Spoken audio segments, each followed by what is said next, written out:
Hello दोस्तों, मैं Manish Kumar JMS94 channel में आप सभी का स्वागत है। आज एक टॉपिक लेके आया हूँ, कैसे करें ध्यान या ध्यान कैसे करें। इस विषय पर आज चर्चा कर रहे हैं। ध्यान करने का भी कुछ नियम होता है जिससे आसानी से हम अपने मन की शांति को प्राप्त कर लेते हैं। जैसे ध्यान क्या है, ध्यान कैसे करें, ध्यान करने की सबसे अच्छी विधि क्या है, ध्यान कितने समय तक करना चाहिए।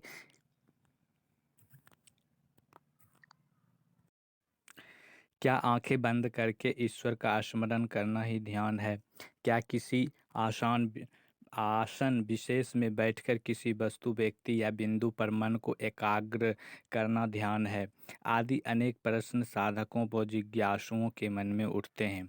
वास्तव में ध्यान ईश्वर प्राप्ति का, ईश्वर की अनुमति का, परमानंद की प्राप्ति का एक श्रेष्ठ साधन है। ध्यान की कई विधियां हैं और उन सब का उद्देश्य एक ही है, ईश्वर की अनुभूति व परमानंद की प्राप्ति। इन मन में जो है उसको प्राप्त कर लेना। इसे ऐसे महसूस करें कि जैसे पूर्णिमा का चांद अपने संपूर्ण स्वरूप में चमक रहा है, वह समुद्र की सतह पर बिंबित हो रहा है, पर समुद्र में उठ रही ऊंची ऊंची लहरों पर चंद्रमा का प्रतिबिंब टिक नहीं पा रहा, स्थिर नहीं हो पा रहा। फलस्वरूप हम उसके संपूर्ण स्वरूप का सौंदर्य दर्शन, दिग्दर्शन नहीं कर पा रहे। पर अचानक जैसे ही समुद्र में उठने वाली ऊंची ऊंची लहरें कुछ पल के लिए शांत होती है, तो वैसे ही चंद्रमा अपने पूर्ण संपूर्ण सौंदर्य स्वरूप में दिखने लगा।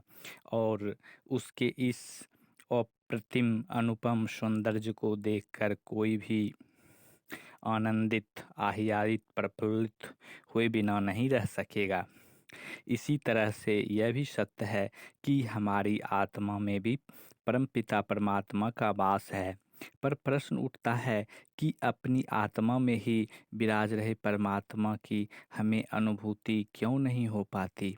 ऐसा इसलिए क्योंकि हमारे मन में, हमारे चित्त में भी ऊंची ऊंची लहरें उठती है। हमारे मन में इच्छाओं की, विचारों की, भावनाओं की, वासनाओं की, कामनाओं की ऊंची ऊंची लहरें उठ रही हैं।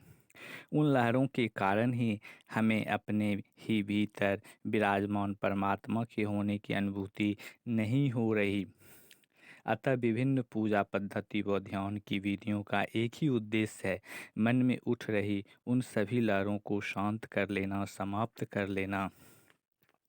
अब तक जिन साधकों को, तपस्वियों को, योगियों को, ऋषियों को ईश्वर की अनुभूति हो सकी, परम आनंद की अनुभूति हो सकी, वह इसलिए हो सकी क्योंकि वे मन के पार चले गए, वे मन की लहरों को पार कर सके, वे चित्त में उठने वाली लहरों को शांत कर सके, समाप्त कर सके।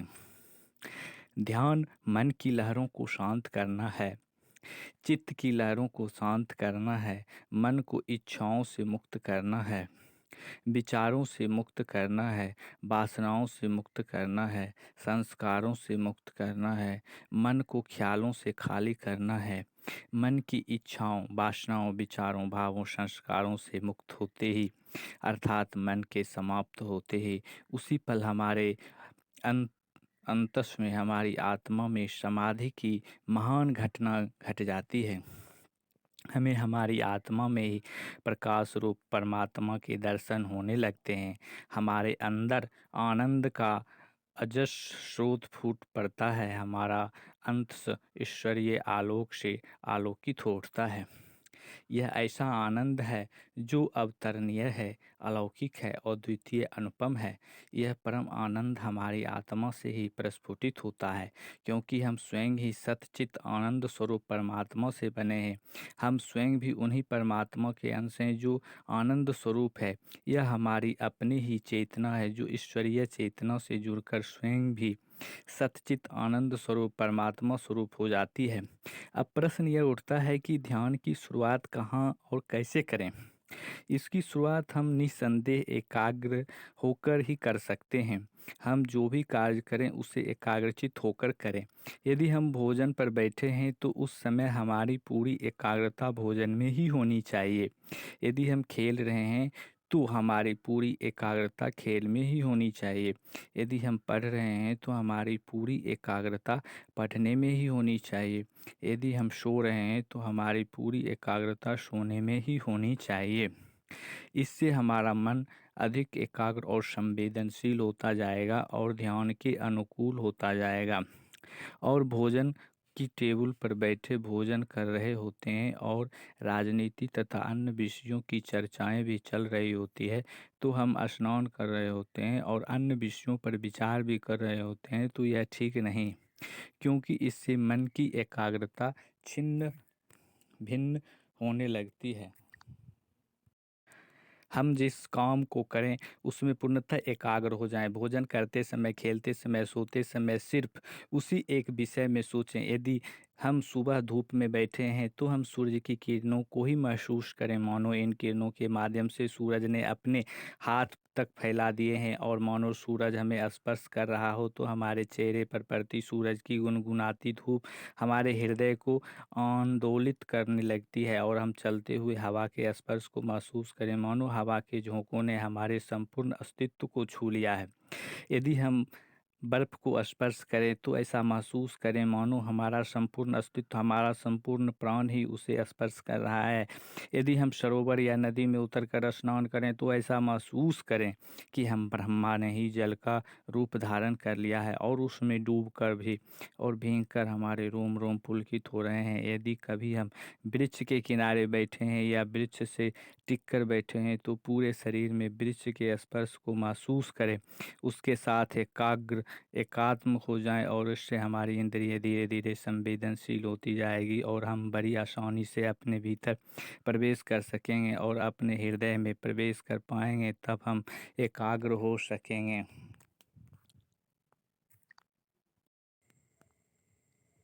इसके अतिरिक्त हम सुखपूर्वक किसी भी आसन में बैठकर किसी भी रुचिकर विषय वस्तु, व्यक्ति, बिंदु आदि पर ध्यान कर सकते हैं। ध्यान में बैठते ही हमारे मन में विचारों का बवंडर उठ खड़ा होता है। फलस्वरूप ध्येय वस्तु पर हम एकाग्र ही नहीं हो पाते। तब हम क्या करें? ऐसी स्थिति में हमें उन विचारों को रोकना नहीं है, दबाना नहीं है, वरन उन विचारों को दृष्टा भाव से, साक्षी भाव से देखते भर रहना है। उन विचारों को, इच्छाओं को साक्षी भाव से देखने का चमत्कार ही ध्यान है। ऐसा महसूस करें कि वे सारे विचार हमारे अंदर नहीं हैं, बल्कि बाहर बाहर से होकर गुजर रहे हैं। वे आकाश में बादलों की तरह इधर से उधर आ जा रहे हैं। हम यह महसूस करें कि हम तो इन विचारों के साक्षी भर हैं, दृष्टा भर हैं। हमारा इन विचारों से, इच्छाओं से, संस्कारों से, स्मृतियों से कोई लेना देना नहीं है। हम इनसे प्रभावित ही क्यों? फिर ये सारे विचार हमारे मन के बाहर बाहर से ऊपर, ऊपर से वैसे ही गुजरते जाएंगे जैसे आकाश मार्ग से चिड़ियों का झुंड गुजर जाता है।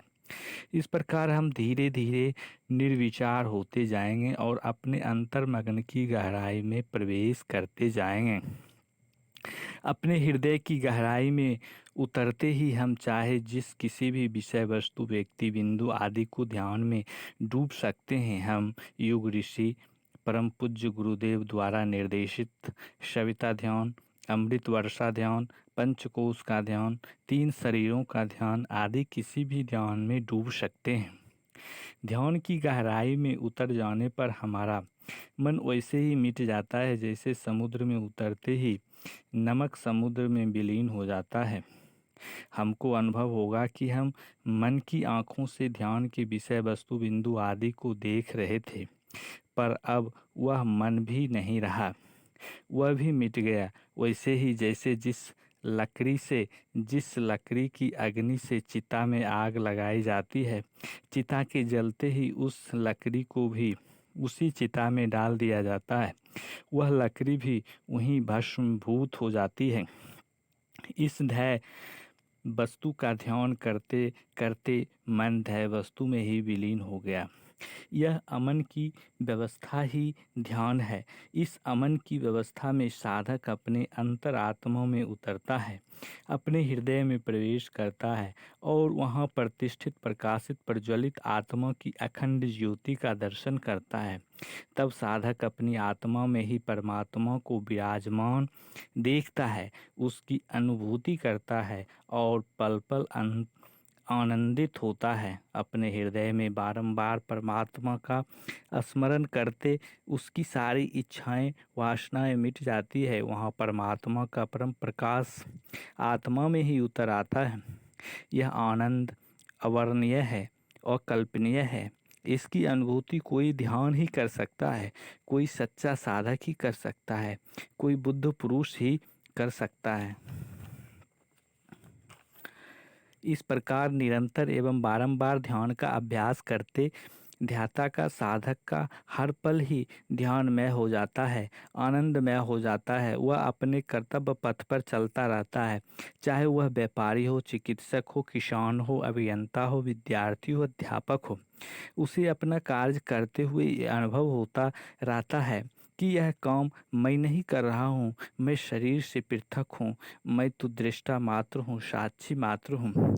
इस प्रकार उसके मन में कर्तव्यपन का अभाव हो जाता है और उसे हर पल अपनी आत्मा में परमात्मा की अनुभूति होने लगती है। उसे हर पल एक अपूर्व आनंद का अनुभव होने लगता है। वह स्वयं को परमात्मा का यंत्र मात्र मानकर अपने कर्तव्य कर्म करता जाता है। तब वह कर्तव्य कर्मों में लिप्त होता रहता है, पर आसक्त नहीं होता। तब उसके कर्म निष्कर्मों में बदल जाते हैं। ऐसे में साधक सुखासन या पद्मासन में बैठकर ही नहीं, बल्कि खेलते हुए, सोते हुए, हंसते हुए, बोलते हुए, चलते हुए, दौड़ते हुए, कोई काम करते हुए ध्यान में ही होता है। वह बंद आँखों से ही नहीं, बल्कि खुली आँखों से भी ध्यान में होता है। अब उसे ध्यान करने के लिए प्रयत्न नहीं करना पड़ता, बल्कि ध्यान अवस्था से बाहर निकलने के लिए प्रयत्न करने की आवश्यकता होती है। सचमुच यह अवस्था ही वास्तविक ध्यान की अवस्था है। उसे ऐसा लगता है मानो भगवान हर पल उसके साथ हैं। वह चलता है तो भगवान भी उसके साथ चलते हैं, वह खाता है तो भी भगवान उसके साथ खाते हैं, हंसता है तो भी भगवान उसके साथ हंसते हैं, और वह कोई कार्य करता है तो मानो भगवान भी उसके साथ होते हैं। वास्तव में यही है ध्यान की वास्तविक स्थिति, जिसे हमें भी प्राप्त करना चाहिए और इसके लिए सतत अभ्यास की आवश्यकता है। अगर दोस्तों वीडियो पसंद आया होगा तो लाइक शेयर एंड सब्सक्राइब करें। धन्यवाद दोस्तों, जय हिंद।